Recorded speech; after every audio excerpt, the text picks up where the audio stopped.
games, tapi sayangnya kita bukan sayangnya sih sebenarnya, kita akan kembali lagi gitu ke arus kita, yakni akan mendengarkan speaker gitu, Shanti. Dan setelah ini kita akan mendengarkan salah satu materi yang benar-benar sangat luar biasa gitu. Karena tentunya karena aku sudah bilang tidak kalah luar biasa dari speaker-speaker sebelumnya, kita itu akan membahas sesuatu yang mungkin jarang untuk didengar oleh teman-teman seperti itu. Betul sekali nih Kak Mario, karena kita udah main game, sekarang kita bakal kembali ke TED Talks. Dan tema yang akan dibawakan kali ini gak kalah menariknya loh teman-teman. Dan temanya adalah environmental issues of cryptocurrency mining.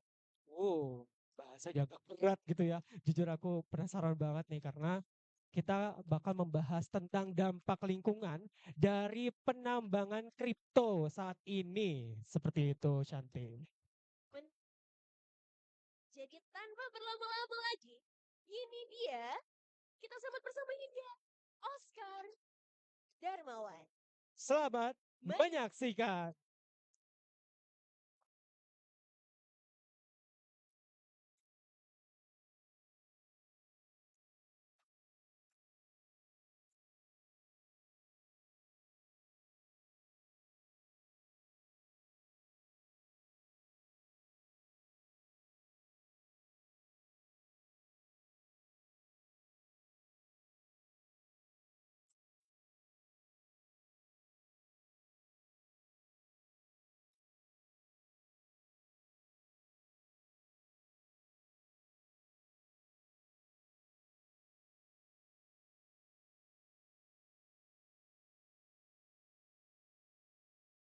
Halo, selamat siang semuanya. Perkenalkan, nama saya Oscar Darmawan. Saya adalah CEO dan co-founder of Indodax, sebuah perusahaan cryptocurrency yang berdiri sejak tahun 2014 silam. Saya sendiri adalah saat ini S2 di Master of Blockchain dari University of Nicosia dan sedang menjalani pendidikan S3 saya di Computer Science. Teman-teman semuanya, sebagaimana kita ketahui, cryptocurrency belakangan ini selama 5 tahun terakhir menjadi sebuah pembicaraan hangat di kalangan industri. Tapi apakah itu cuma ada di Indonesia? Kalau kita lihat pertumbuhan secara regional atau internasional, ternyata pertumbuhan cryptocurrency itu bukan cuma ada di Indonesia saja. Kita bisa melihat pada layar pertumbuhan dunia cryptocurrency dari setiap negara dan region itu bisa dikatakan berbeda-beda, tapi semua mengalami pertumbuhan lebih dari 20%. Bahkan di beberapa daerah seperti di Latin Amerika, pertumbuhan pertumbuhan cryptocurrency itu mencapai lebih dari 100% dibandingkan tahun sebelumnya. Dan termasuk di Indonesia, Indonesia adalah salah satu negara yang bisa dikatakan mempunyai pertumbuhan cukup menarik. Kita bisa melihat cryptocurrency di Indonesia sampai per hari ini sudah mencapai jumlah total user 20 juta member. Dan secara jumlah transaksi, Indonesia termasuk salah satu yang tertinggi di Asia Tenggara. Dari tahun-tahun kita bisa melihat cryptocurrency di Indonesia berkembang dengan cukup baik dan secara pertumbuhan member kita juga bisa melihat terus bertumbuh dari waktu ke waktu. Nah, topik hari ini kita akan membicarakan tentang Bitcoin mining.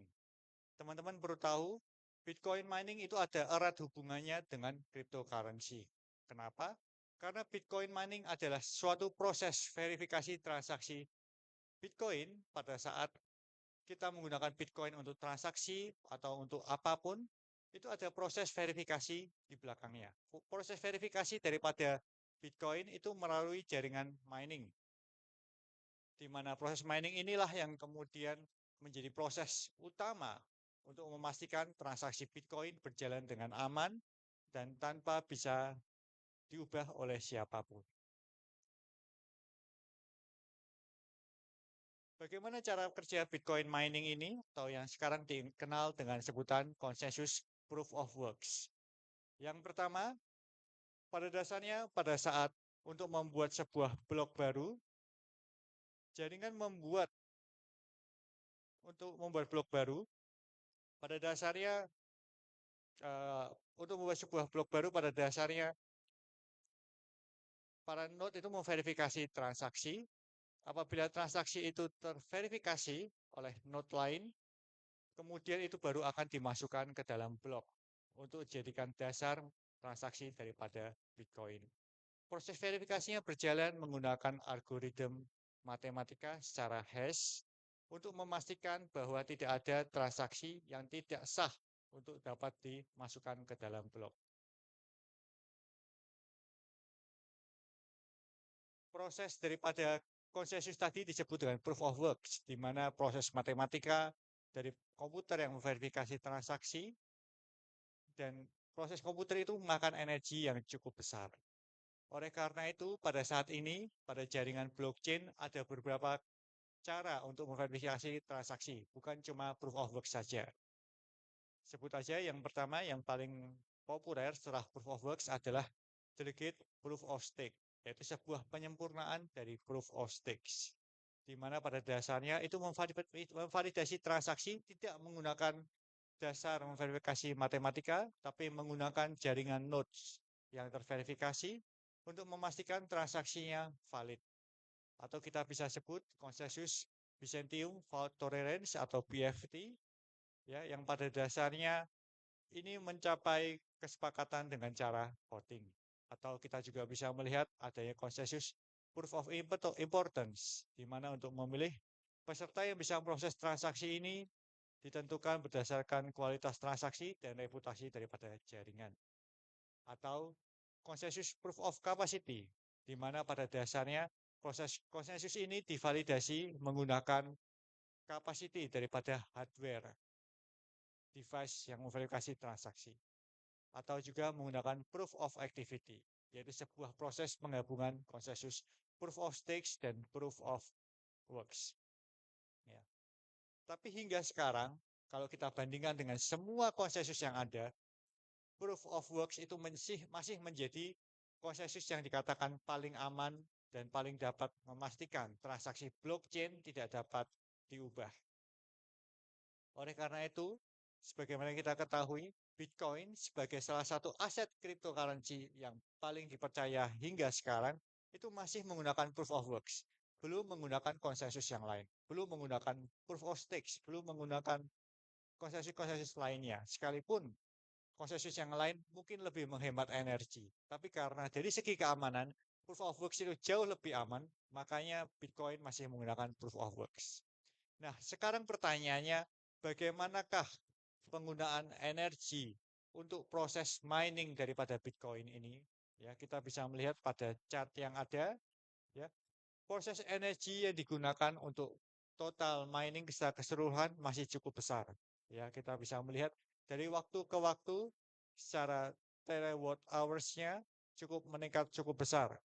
Bahkan sekarang mencapai 160 terawatt hours. Nah, tapi ada sedikit kabar baiknya. Kalau apabila kita hitung secara kekuatan mining hardware, ternyata proses mining daripada Bitcoin dari waktu ke waktu itu makin efisien. Ya.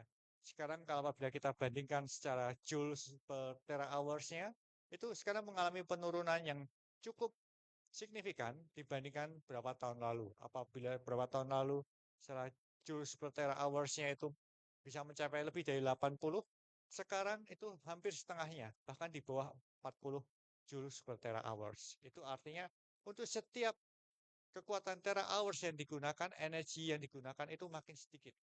Tapi karena jumlah minernya tetap makin banyak, makanya secara total energi tetap makin besar.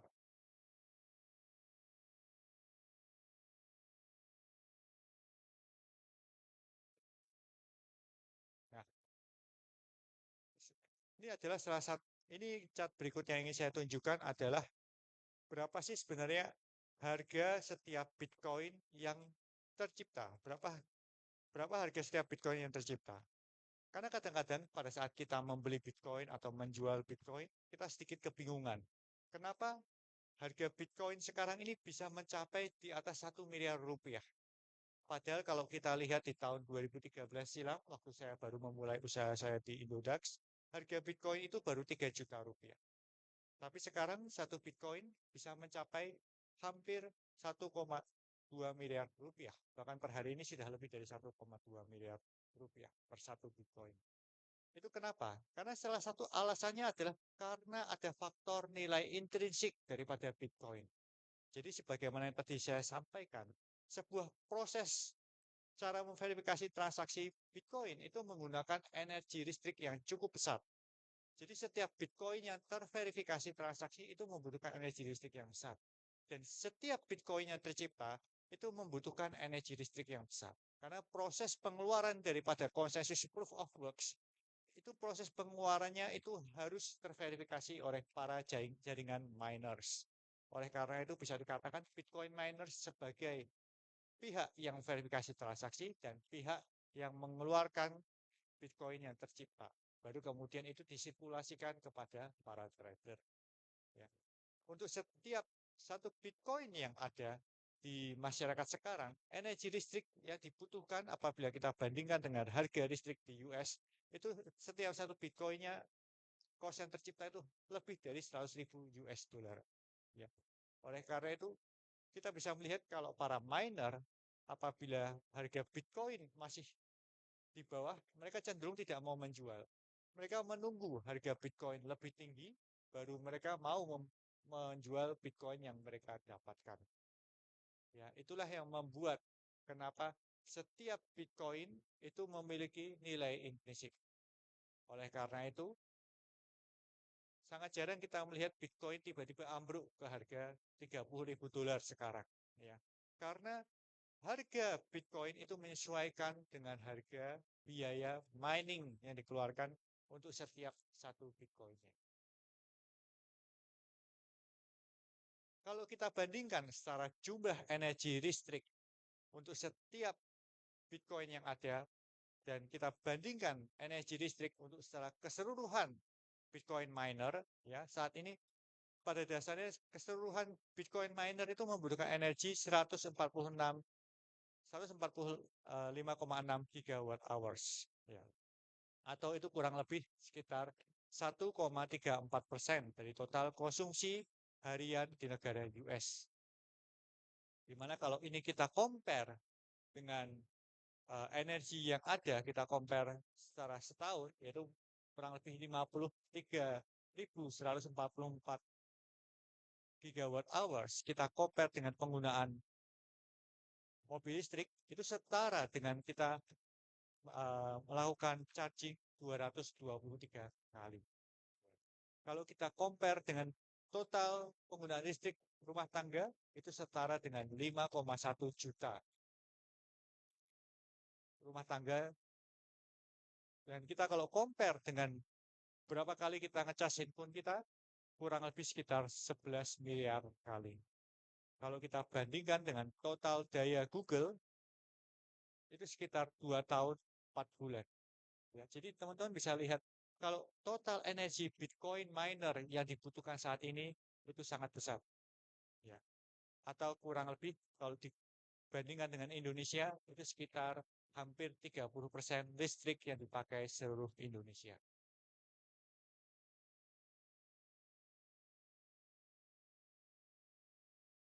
Nah, ini adalah perbandingan kurang lebih setiap negara, teman-teman bisa lihat. Ya. Kalau kita lihat saat ini negara Cina, biarpun bisa dikatakan tidak begitu mendukung proses Bitcoin miner, tapi masih menjadi negara kedua terbesar untuk Bitcoin miner. Ya.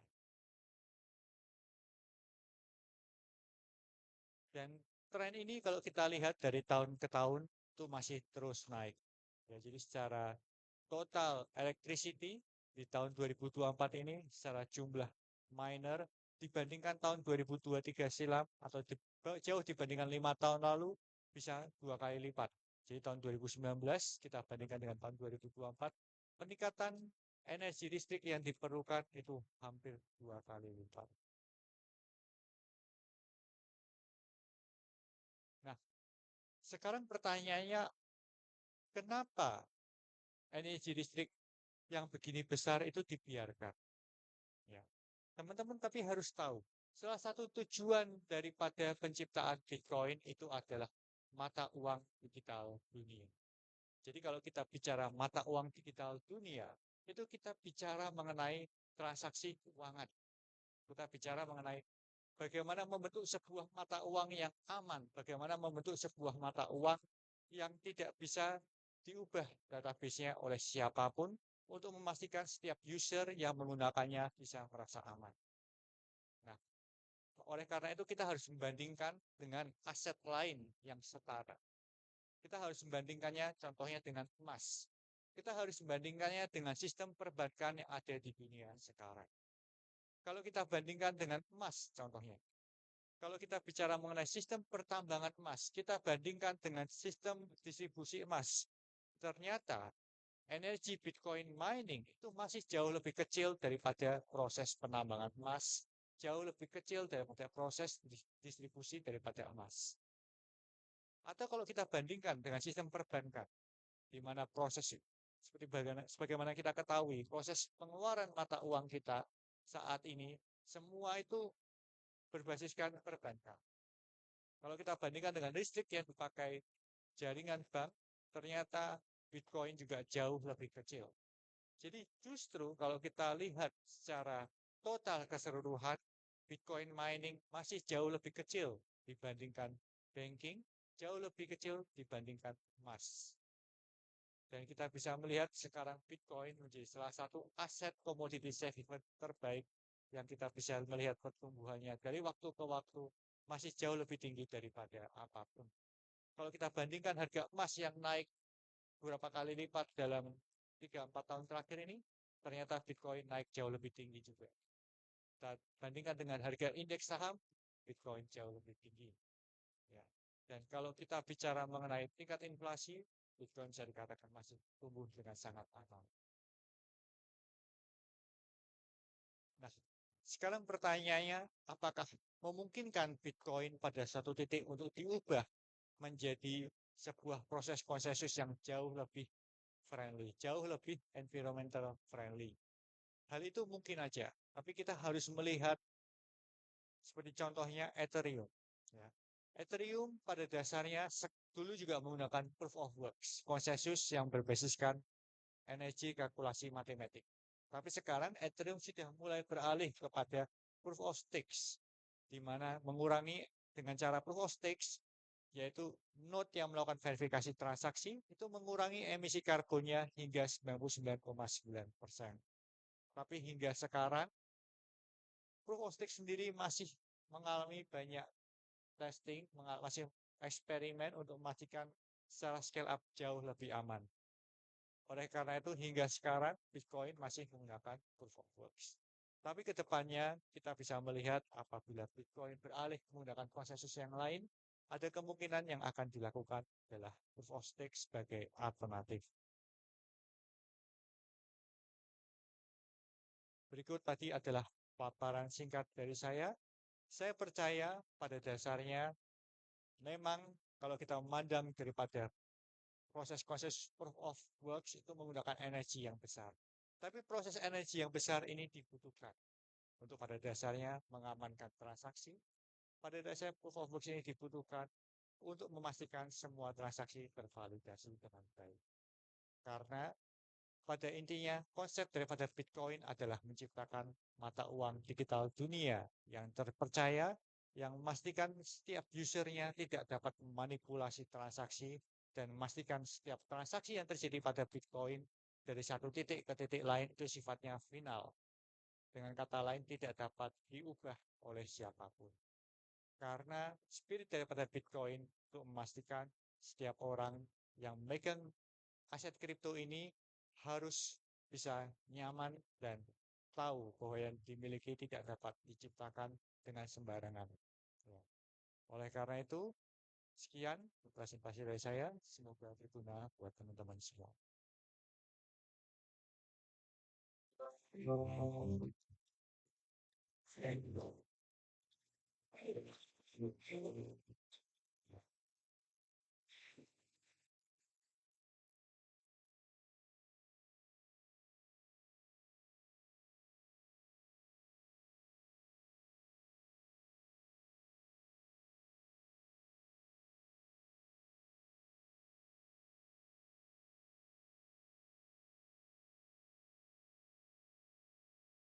Oke, sekali lagi beri tepuk tangan yang meriah untuk speaker kita, Pak Oscar Darmawan. Betul, dengan topik yang sangat luar biasa ya, Pak.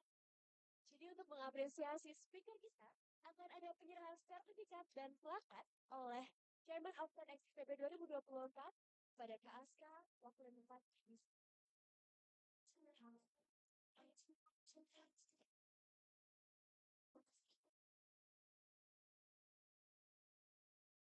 Baik, pada sesi pemberian apresiasi, yang pertama akan diberikan plakat pada speaker kita. Dokumentasi dalam hitung mundur 3, 2, 1. Sekali lagi, 3, 2, 1.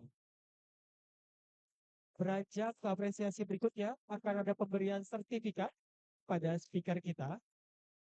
Dokumentasi diambil dalam 3, 2, 1. 3, 2, 1. Wow, beri tepuk tangan luar biasa untuk speaker kita. Silakan kembali, Bapak.